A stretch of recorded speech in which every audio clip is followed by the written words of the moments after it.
Welcome to the A.T.TIPSCAST, exploring and investigating different implementation of assistive technology in public schools. I'm your host, Chris Bouguet.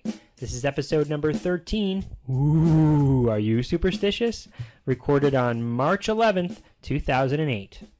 Episode 13. Can you believe there's been 13 episodes so far of this little, I don't know, experiment? Hobby?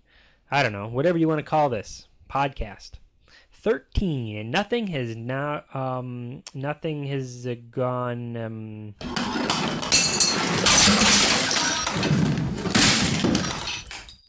Oops, hold on. Give me a second here to fix this.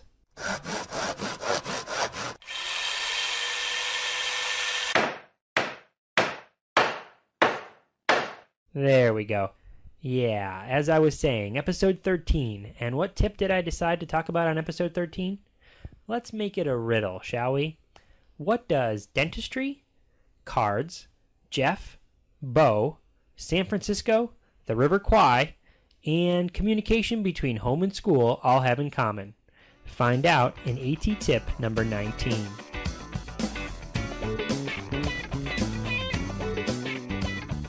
I haven't met a child who didn't know that they could play one person off another.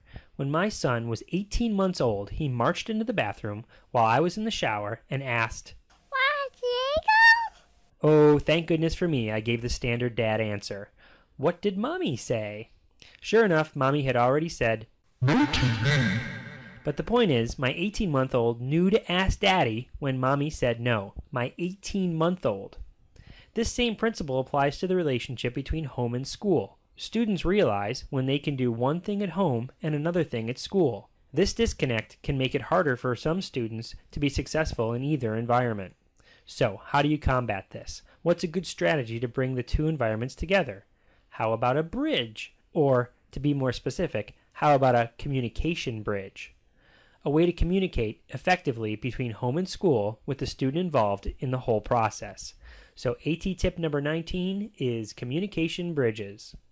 Communication bridges are basically just short, usually one sheet of paper that a student fills out to indicate what they did at school that day, or what they did at home that day. They can be a sheet of sentences that the student completes, such as, "Today in math I worked on," or "Today in speech I worked on," or, even quicker, sentences that have symbols that can be circled. In this way, the student can just quickly circle or highlight the symbols to indicate what they did at school that day. Then, at home, when Mom or Dad asks, "Hey, what did you do at school today?" the student, rather than saying "nothing," can review the sheet. This can be modified in many ways to meet the needs of any student with any sort of disability. But the fun doesn't stop there. That's only half the bridge. The other half of the communication bridge goes back to school. This is another sheet, or the back of the same sheet, that reads, "Last night at home, I..." The student and the parent can then fill this out together to indicate what happened the night before. The bridge can then be reviewed with the teacher the next day at school. The best part, you make one sheet and make photocopies. Then you just have a stack the student pulls from every day. I'll have some samples up at AT.TIPSCAST.wordpress.com. Communication bridges can help teachers understand what happened the night before, help students stay organized with assignments, and mostly reinforce the concept that the most successful education occurs when there's a partnership between home and school.